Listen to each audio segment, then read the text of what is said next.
Welcome to the Always Bayern Chelsea show. This is our 12th episode. Today is Sunday, April 28th, late in the evening. And I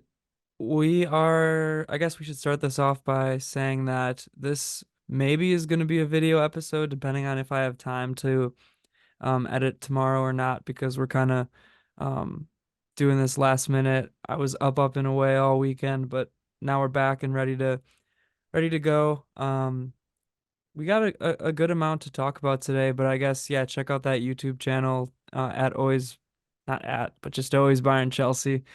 And if you see something, then that's a good sign. If you don't, I'm deeply, deeply sorry. If you see something, say something. Yeah, exactly. Um, so we have some good stuff to talk about today. Chelsea and Aston Villa had a 2-2 draw yesterday on Saturday. Not without controversy though. And Bayern had a nice win 2-1 against Frankfurt. The Chelsea women had some good performances and then had a not so good I guess result over the weekend as well. And then we'll preview the big Bayern and Real Madrid match on Tuesday. Yeah, lots going on this weekend. Saturday was really just a loaded day where I was stuck to my couch for a little bit, was kind of watching the Bayern game at the coffee shop, but then back to the couch for both the Chelsea matches. So, really exciting weekend. Um, some good results, some poor results, but always good to see all the teams in action and fun to watch no matter what, even if things aren't going well. That's right, that's right. Yeah, I watched what I could. I watched most of the Bayern match. And then I watched, yeah, highlights from Chelsea as well. So I have a few things to say about the Chelsea men, but do you want to kick things off by just shouting out and recapping the Chelsea women's match? Yeah, of course. It was a fun match to watch for really just the reason being that it was entertaining. Wasn't a good result for Chelsea, unfortunately. It was the second leg of the semifinal. We had mentioned in one of our prior pods that they looked great in the first leg, going to Barcelona's home ground and starting off with the 1-0 lead. Unfortunately, back at Stamford Bridge, which was sold out, and it was a really awesome crowd, they lost 2-0. Wasn't necessarily their fault because the ref rigged the game for Barcelona. I think if you ask anybody that watched the game, even Barcelona fans, they would admit that.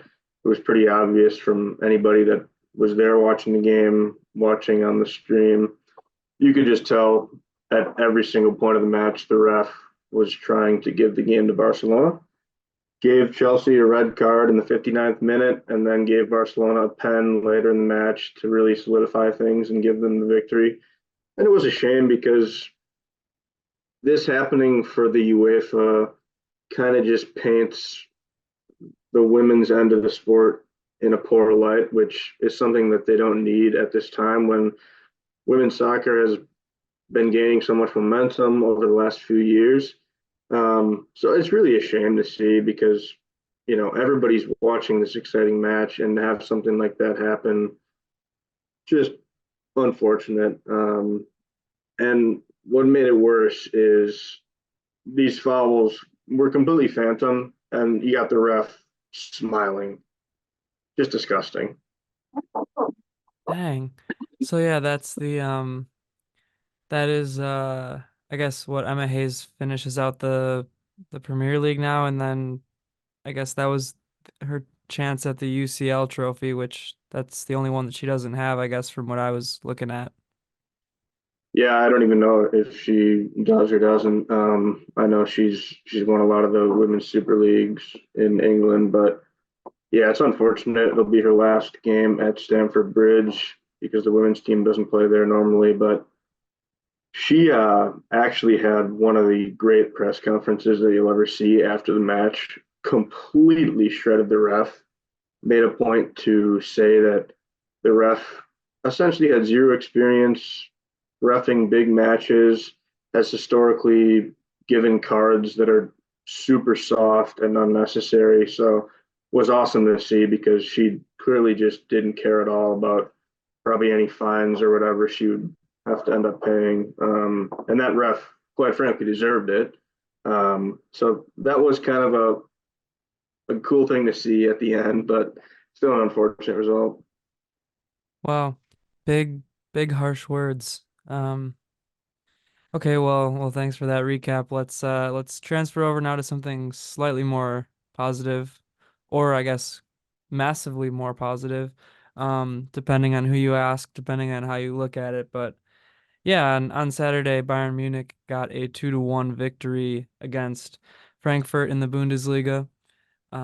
Harry Kane scored 2 goals, and Harry Kane is yeah, he's still a ways away, I guess, from the Bundesliga scoring record, which is 41 goals. And now he has 35 goals in his inaugural season in the league.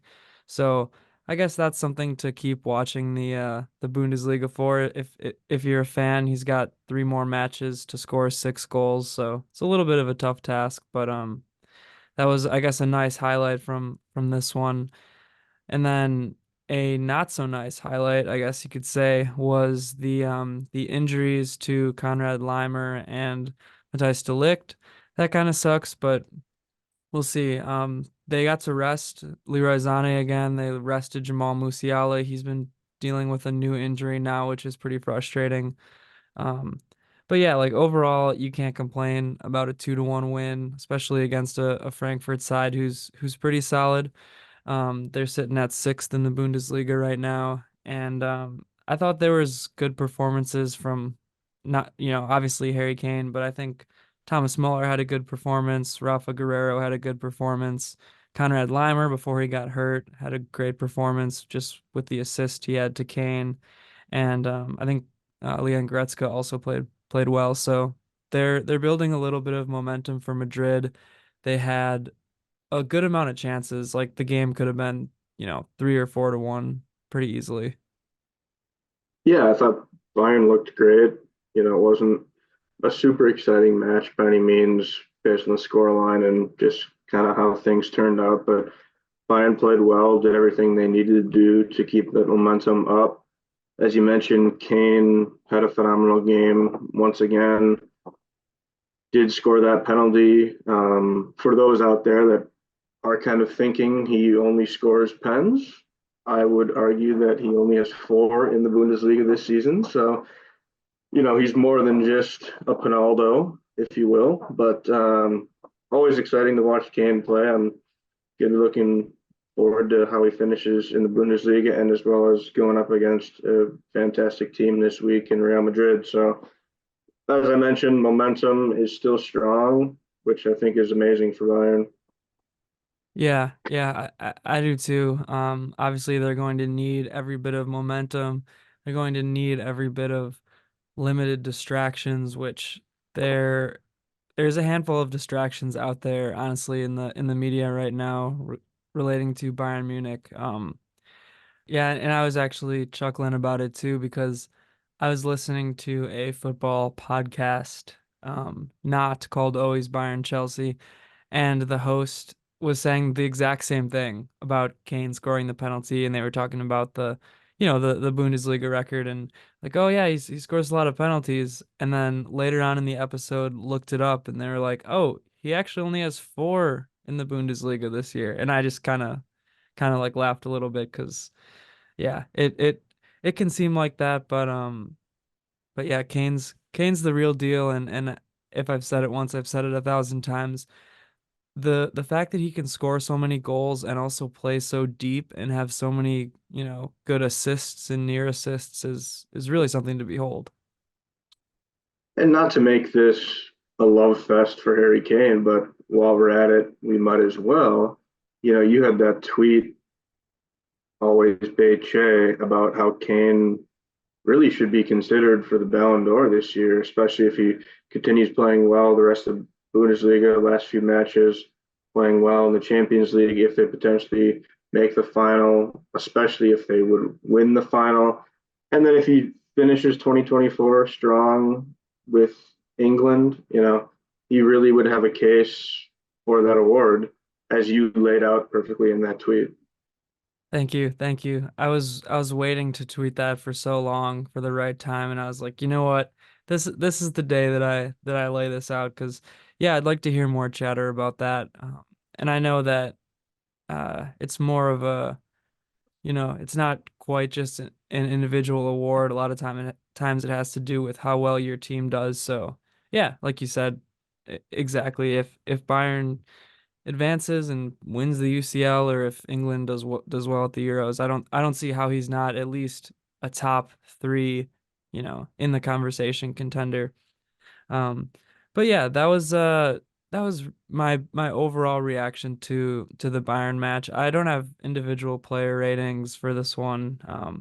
The main thing is like I want the team to be healthy for Madrid because now we have the question mark around Musiala, Zane, Gnabry, Limer, and De Ligt. So it's it's going to be interesting. Like these guys aren't, they're not practicing at full 100%, and some of them aren't practicing at all. So it's going to be tough. That was kind of my main like feeling about that game was let's just get through this without injuries and let's keep the momentum. But yeah, overall, I was not displeased with how they played. Yeah, and you'll see the match preview coming out before this exciting Champions League match. But a lot of guys that right now are listed as TBD because we just don't know for sure how they're going to feel when they wake up on Tuesday for the match. I think some of them could play, some potentially, if they're still feeling some injury effects, won't play. I would lean towards anybody that's close is going to play, especially seeing that it's a huge match at home. You really want to make sure to start off on the right foot when you're playing in front of your fans. But we'll see. You never know what can happen, as I said, when you wake up on the day of the game. Yeah, I think a lot of these guys that I mentioned are going to suit up. And, that's not to say they're all going to start. I think they'll all be available and maybe they'll all play some minutes, but I don't know if any of those guys, I guess maybe Musiala, but most of those guys that I mentioned, I don't think any of them are going to play a full 90. So yeah, it'll be interesting. But before we talk a little bit more about Madrid, do you want to kind of go through our thoughts about the Chelsea Aston Villa match? Yeah, and you do keep saying Ashton. It's sounding like you like throwing that H in there, which I kind Aston? of love. I think it Yeah. sounds awesome. Um, and I'll always give shit to any of these Premier League teams. So no, but exciting match. I had so many thoughts. I was probably the most active on Twitter X as I've been really all season long since we've had this podcast. And I just had, frankly, a lot to say because there was so much going on with how they started, with how they finished, with how my mind was going about Pochettino and whether I wanted him to stay or not. So much was happening. And I don't know if it really did justice for you watching the highlights, but it was a crazy match. Yeah. Yeah, I mean, luckily I got those 17-minute, 20, I think this one was 17, but sometimes they're up to 20 minutes, um highlights and yeah, I mean, I don't know where you start. From my opinion, it was a spirited comeback from Chelsea. There were also some missed chances from Chelsea that looked like they should have went in. And then yeah, more drama at the end. Yeah, so to start, really, it was a mirror image of the Arsenal match, which was unfortunate. You're going into a hostile environment on the road against a top four team. You can't start like shit, and Chelsea did it again, which is so frustrating. Conceding a goal that early, technically an own goal by Mark Cucurella, such a poor way to start the match. And you're just automatically thinking, well, this sucks. I'm gonna have to watch another match where Chelsea just completely shit the bed and don't look great at all. Yeah, And flashbacks then for sure. right, and they kind of settle in for a while, and it's looking like they might be in it, they might not. Jackson scores a goal, offsides by just a hair, brilliant goal, then misses a header off the post where he really should have scored it. XG on that was probably, point 0.2, point 0.3. And then Aston Villa score right before half, and it's 2-0 going into half. And you're thinking, here we go again. Chelsea, down by 1 or 2 at half against a top team. Second half, they're just going to get pummeled. And that's honestly where my mind was, which is why I was quite angry at Pochettino because based on everything I've seen lately, it just didn't seem like to that point that he was doing enough to rally the troops, to get everybody motivated to fight hard and play. I get the season hasn't been going well, but at that point in time, I needed to see something where there was a change of heart or a change in the way that they fight and play. Yeah, I liked, what I saw in those highlights in that second half out of Chelsea. It really looked like they started to turn things around in spite of, like you said, missed opportunities, missed chances that in the past, I guess the past meaning the last couple of matches, they haven't really been able to turn things around after missed opportunities like that. Yeah, so I forget which player said this after the match, but apparently the combo of Poch and Thiago Silva at halftime motivated the team. Whatever they said, I'm not sure. Who knows? They could have just shouted in Spanish and Portuguese at the team for all I know.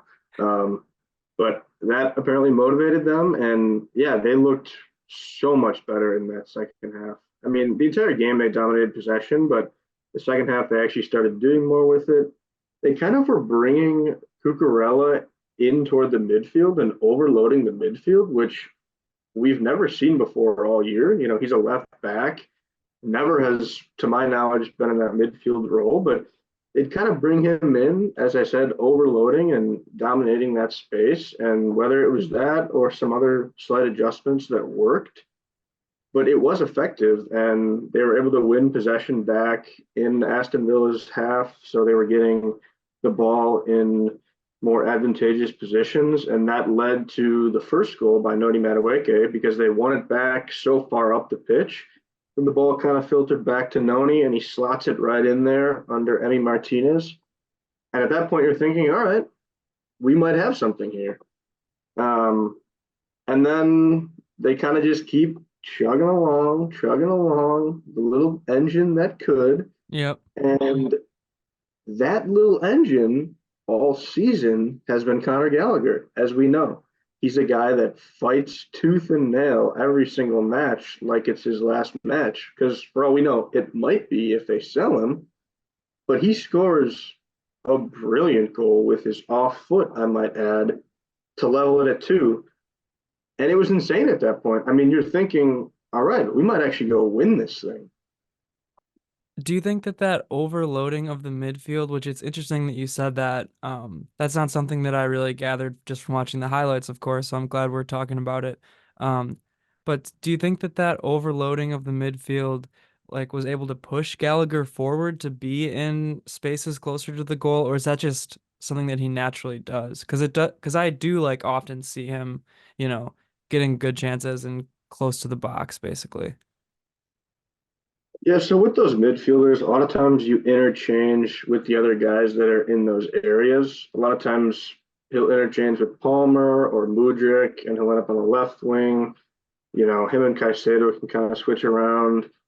So he will go up. And he's also what they would call a box to box midfielder. And it's literally what it sounds like. You're Yeah. going from box to box, which is why you end up in the offensive end of that box. So that's why he's getting up there. And certain midfielders can score a lot of goals that way. Frank Lampard, legend at Chelsea, who has the most goals scored ever, was a midfielder, but scored a lot because, he's in that same kind of role where you're getting chances. But yeah, I think when you're putting Cucurella into the midfield like that, you're kind of pushing everybody up more.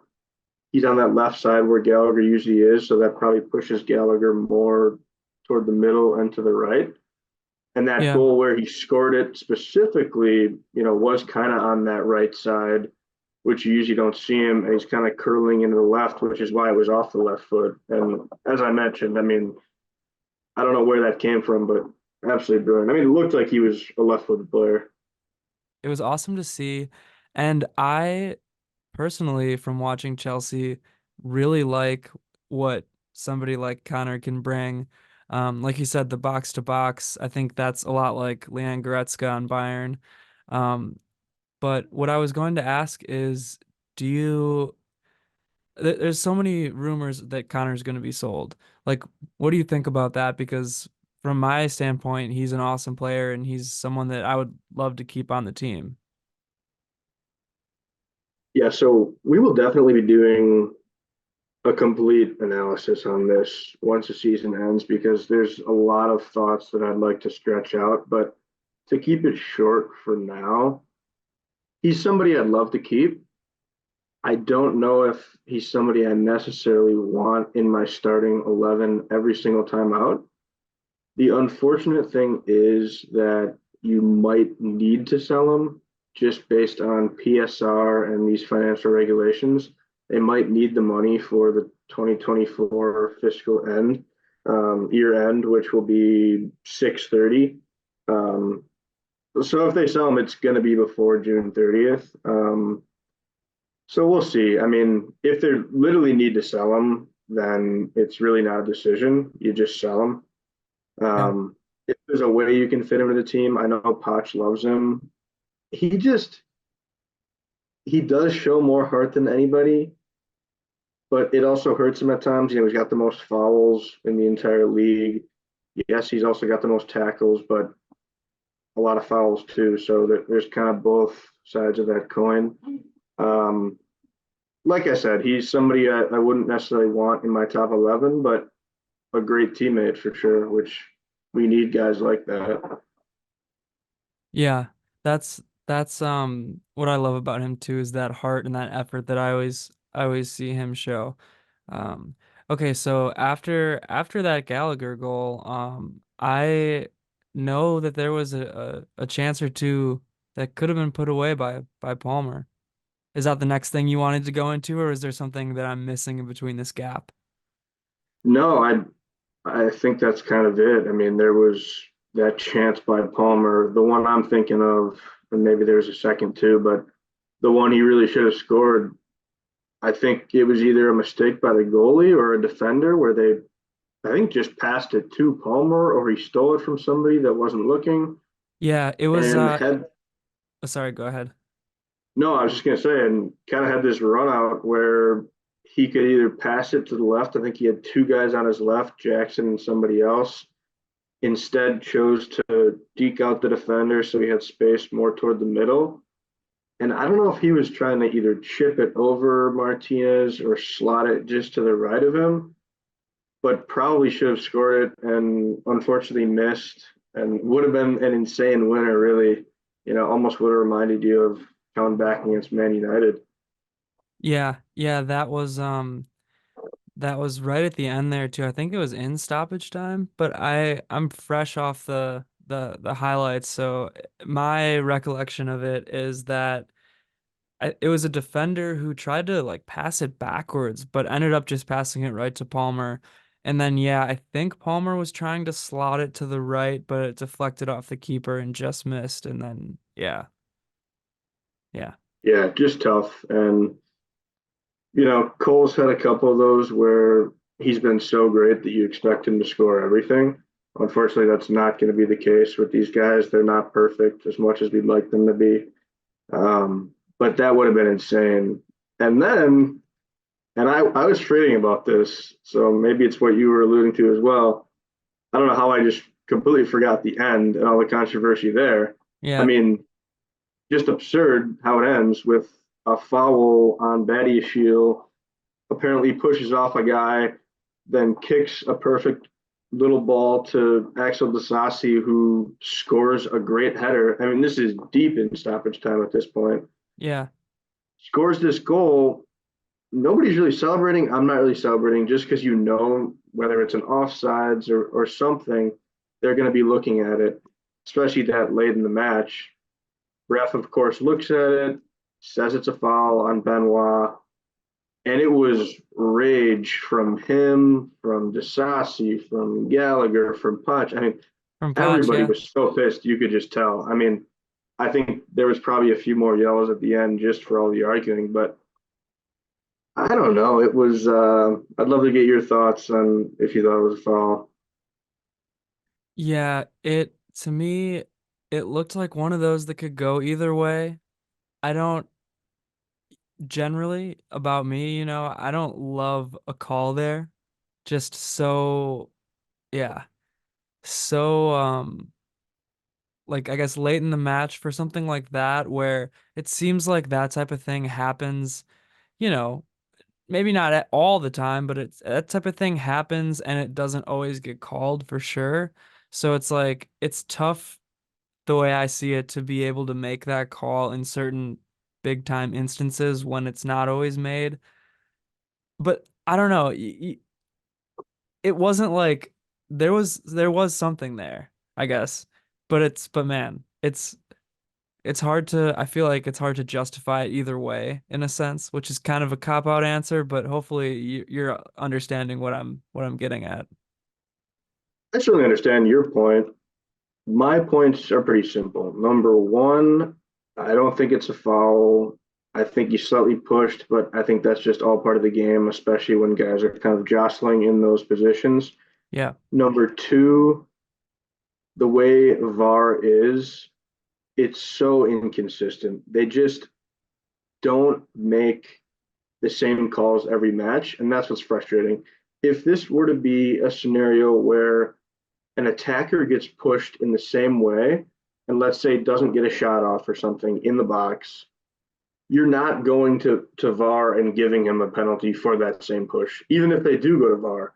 Have seen it a million times, and they're not giving that as a penalty. They're just not. that's So true. That's true.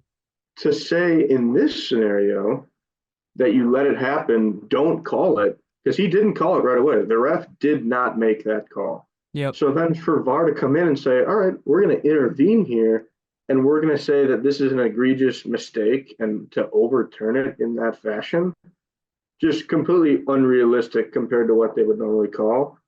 And that's what I think is so frustrating. I think that's what was frustrating Potch at the moment. And after the match, he basically let everyone have it, let VAR have it, said Yep. English football is in shambles because of VAR. It's a disgrace, a disgusting sport, essentially. He spit on the sport of English football. Yeah, I saw his comments and he certainly didn't hold back.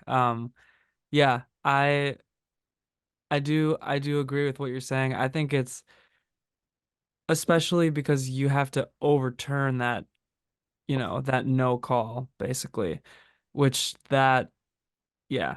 And to your point, that's not something that would be looked at if there wasn't a goal in the first place. Exactly. And unfortunately, that's what we'll always have as long as VAR exists, whether you like it, whether you don't. I think there's pros and cons. I just think there probably needs to be some real specific rulings, and I don't know. It's probably impossible, and we could spend hours talking about it, but it is what it is. Ultimately, a great fight to come back and draw 2-2.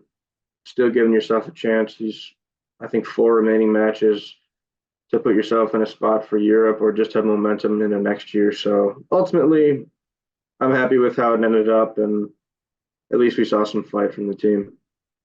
Just be happy we have goal line technology unlike La Liga. They don't have the technology for the ball going over the line. Yeah, did you see the in El Clasico? Barcelona scored a goal that was clearly over the line, and it wasn't ruled a goal, and they said we don't have goal line technology in La Liga. Sorry. And Wow. yeah, all the other leagues, it's like you can just check if it was over the line or not. I mean, My little second cousin's 5-year-old team has that tech. Yeah. Yeah, it's whatever. We won't get into that right now, especially because I'm going to be talking about Real Madrid and showing them the utmost respect, of course. As you should, as you So, should. yeah. Okay, so now we can move on to our preview of the big time UCL semifinals first leg happening this week on Tuesday, April 30th, 2 p.m. Central Standard Time at the Allianz Arena in Germany. Um, Bayern Munich versus Real Madrid. Going to be an awesome match. I'm really looking forward to it, and I think I'm probably actually going to work from home so that I can watch it.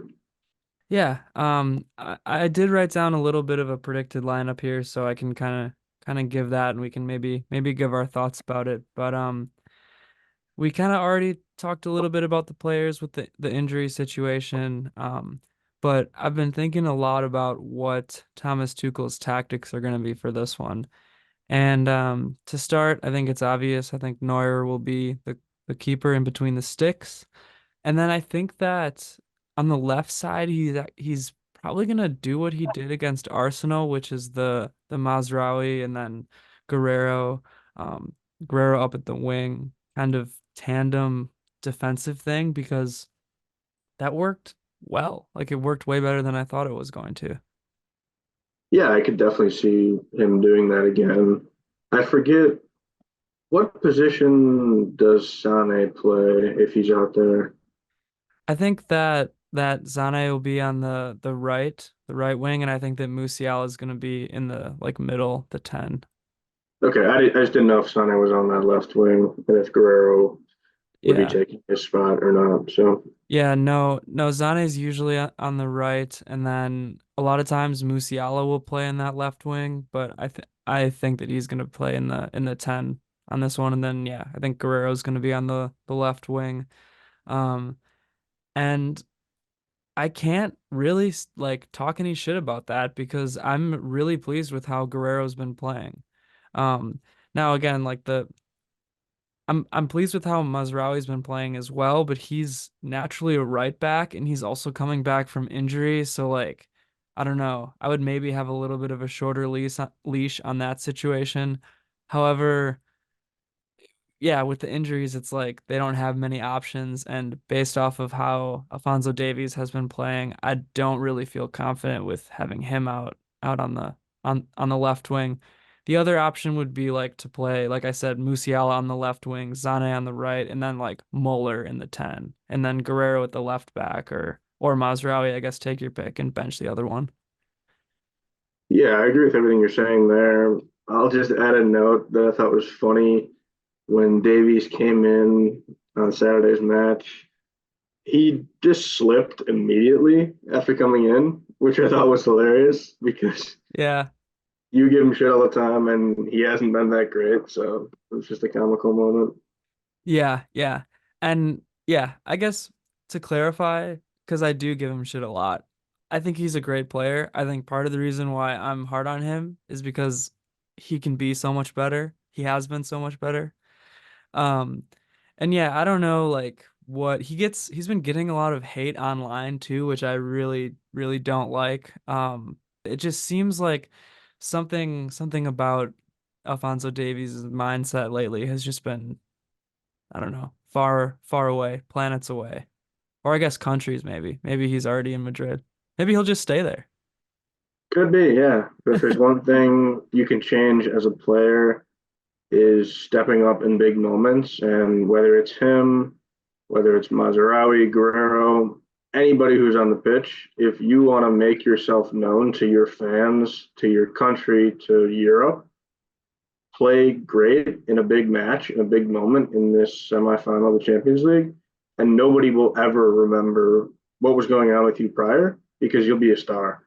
So Yeah. you could see that happen with him, or like I said, with anybody else. So Yep. that's something to watch for sure too. In the Arsenal second leg, the only goal that Bayern scored was a beautiful run from Sané into a beautiful cross to Guerrero, who controlled the ball brilliantly and then just set it up perfectly with another cross for Kimmich to score that header. So in my mind, guys like Guerrero, who you don't necessarily think about when you think about this big star power team, guys like Guerrero can make the difference. And that's why I think I would love to see him start.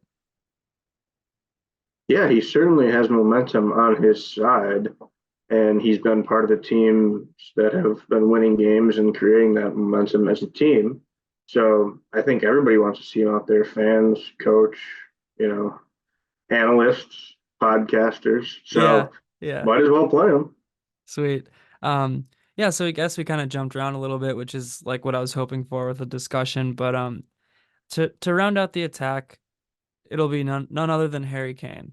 Now in my head, I've actually been toying around with maybe Tuchel isn't going to do a 4-2-3-1 like he usually does, just because of, you know, he's sometimes changes up formations in big matches, and there's been those injuries, and I don't know what's going to happen, but assuming it's the standard formation for Bayern, Kane will be the striker. And we already had our big Harry Kane love fest on this episode, which if it was up to me, every episode would be a Harry Kane love fest. But we'll see, we'll see what happens with the man himself. I hope he can come through. Yeah, I'd love to go back and look. I'm sure I could if I pulled it up, but I'd love to see Kane's stats against Real Madrid if he's played them at all. I mean, I know Tottenham doesn't like to get in any huge matches in European football. I know he's got his I don't even know what the word I'm looking for is, but his countryman Jude Bellingham over there on Madrid. So there's a ton of star power just looking at these two lineups, which is why I think it's so exciting. Yeah, yeah, you can say, I don't know. I don't think it's that much of a leap to say this is essentially the Champions League final. I would be pretty shocked if, especially if Real Madrid won this match and then didn't win the final. So there's going to be a lot of eyes on this one. PSG would like a word, Yeah, yeah, and yeah. just because they just locked up League Un, so they're going for their form of winning every trophy that they could win. But funny you brought up Bellingham there and the English narrative, just because I was going to mention something with Kane. I saw he had some comments about how he thinks Jude's having such a great season, and then of course hopes that he doesn't play well these next two matches. But cool to see. I mean, they're essentially the two biggest stars that England has right now, especially as they're looking forward to the Euros in summer. So that'll be really interesting. Jude obviously is very young. He's not even 21 years old yet, widely seen as the best young player in European football. So him kind of on the pitch with Harry Kane is really awesome. Like you said, star power all over the place. So just love to see that. Okay, yeah. So that's where I'm thinking the attack's going with Bayern. The midfield, we're gonna see Leon Goretzka, and then it's a question of, is Konrad Laimer healthy? If he is, he might start. I think that the other option is Pavlovic, which two good options, kind of depends on how you want to play. Um, I've been super, super impressed with Konrad Laimer lately, the last 3 or 4 matches. He has been just a complete workhorse, which is what he's known for. He's known as someone who's going to run for 90 minutes basically and just, yeah, use that stamina and kind of, like you saw against Frankfurt, use his body and make things happen. Yeah, I think midfield is certainly a battle that could decide the match, both of the matches that they're going to have both legs. Real Madrid, I don't know enough about kind of their ancillary players, if you will. I'm kind of looking at their lineup now against Man City just because I was interested to see who's really leading that midfield charge. Billingham's kind of more the attacker in that midfield. But looking at what they went with against City, they did have Cruz in there, the German, and then Camavinga, who I know is a great player. So that's going to be tough. I mean, those names, I know they're obviously very talented. So whoever Bayern puts in there, they're going to have to really grind it out, I think, and try to be winning the ball back as much as they can and stopping the midfield of Real Madrid. 100%.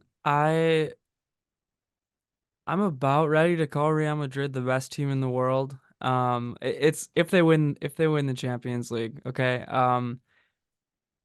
I guess at this point, throughout this entire season, I've thought that Real Madrid and Man City are the two best teams in the world.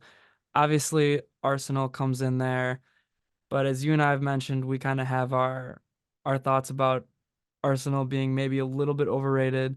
Um, but I think when you look at Real Madrid's lineup, like you said, how can you not think they're best or second best in the world, you know? And they just beat Man City. Yeah, and you could argue whether you thought City was the better team. I don't really care what you argue because, frankly, Real Madrid won that match. So they, in my eyes, are the better team. Yeah, you look all across the pitch, they got amazing players. Their defense is super, super solid Yep, and super experienced. You know, you got Rudiger as one of their center backs, won a Champions League with Chelsea. You know, he's a top defender. And Nacho isn't a joke either. You know, Mendy at left back is great. I think actually one of the more fun things for me to watch here will be the battle of the aging stars for both teams coming off the bench. You got Muller for Bayern Munich, and then you also got Luka Modric, the yep. Croatian, for Real Madrid. Two players that have kind of dominated in their own respects club football, European football, and world football on the national level.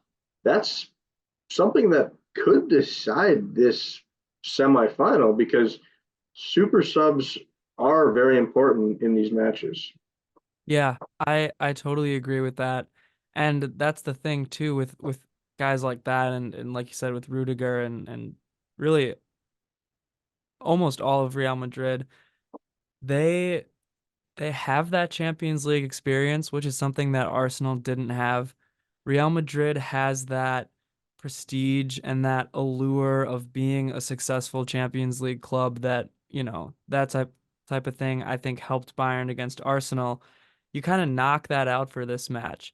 And then Real Madrid, similar to Bayern Munich, like you basically just said, has that what I think is the key to winning any sort of big European tournament is that combination of experienced veterans who have done it all and then bright young stars.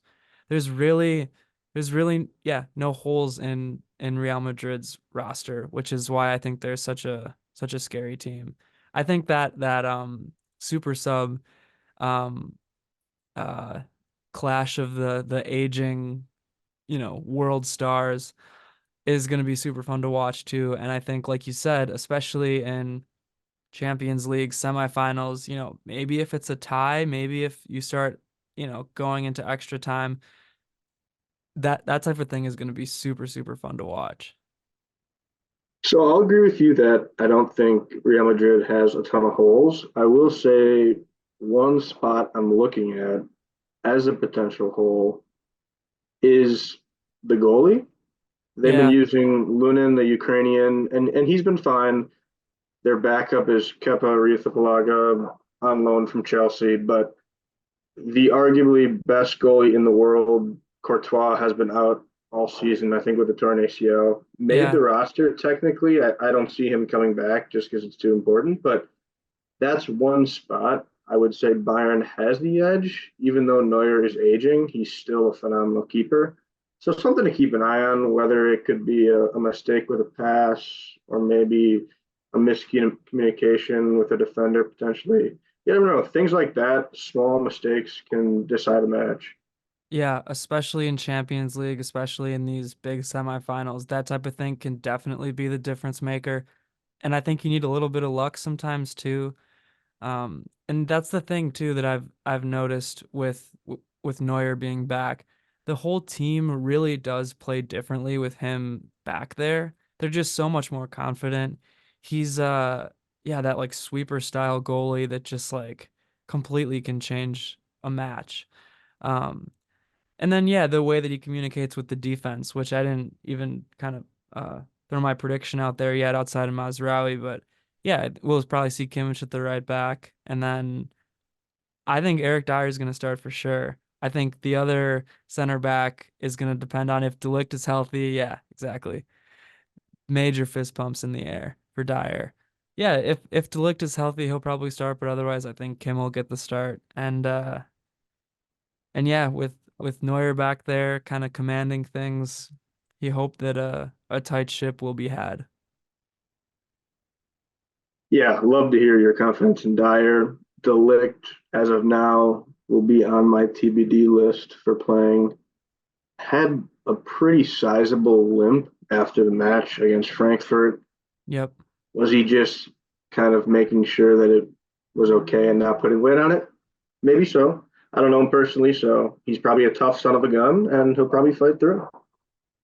Yeah, it's gonna be interesting. I've heard almost conflicting things. Someone I think it was not Tuchel, but I think it was somebody in the organization sounded confident that he was gonna play, but then when he was asked about it, he was basically like, I don't know. Like we have to see.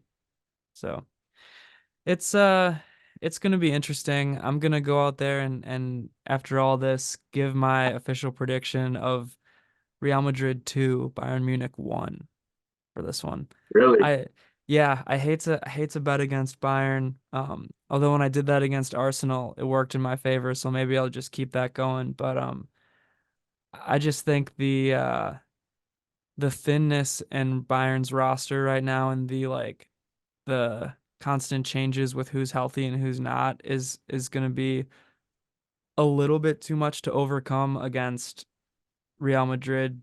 Again, I'm saying that Real Madrid is the best team in the world.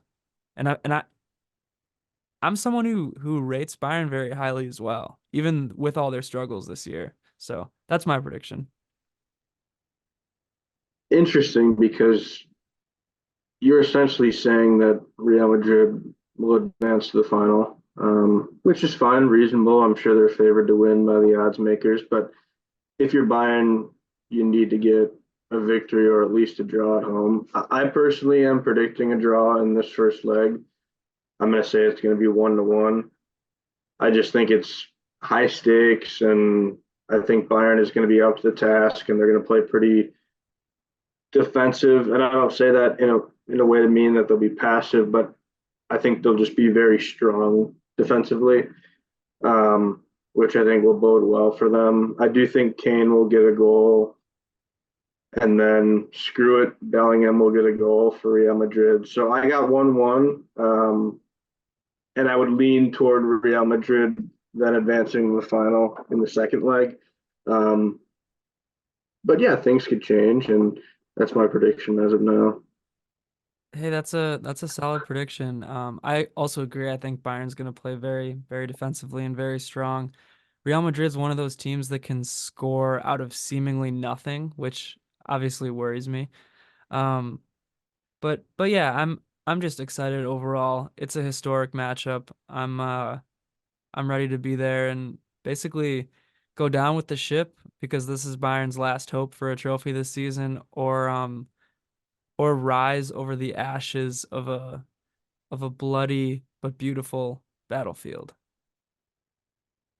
That's a beautiful quote right there that you could fit into a movie someday for the video of Real Madrid winning the 2024 Champions League. Tough scenes. Is Yeah, the not that I want to change gears, but is the other semifinal Wednesday, I assume? yeah, it's the eighth. Oh, you're talking about the PSG and Dortmund, I was, not yes. not leg two. Yeah. Yeah. Um, yeah, I believe PSG Dortmund is Wednesday, which is the 31st. Is there 31 days in April? There are 30, I believe. Okay, so oh yeah, May 1st. Yeah. And then leg two is on May 8th for Bayern and Real Madrid. So we'll see how That's that right. goes. Yeah, they usually switch that up Tuesday one and then Wednesday the next, which arguably is way worse for whoever starts on Wednesday and then has less time to come back Tuesday. But I Yeah. digress. Yeah. Yeah, well, we've we've been going for a bit here. I think that about wraps up what I wanted to talk about. There's a few other like pieces of news and distractions in the air for Bayern, but I don't even know if I want to talk about that stuff right now. No distractions heading into a semifinal. Got to keep your mind fresh and focused on the next opponent, Real Madrid. Exactly, exactly. So, all right, I think that'll about do it for us. Like I said, check out the YouTube channel. If I have time to put up a video tomorrow, we'll see, but there'll at least be a podcast out. So, thank you for listening. As always, go Bayern. London is purple.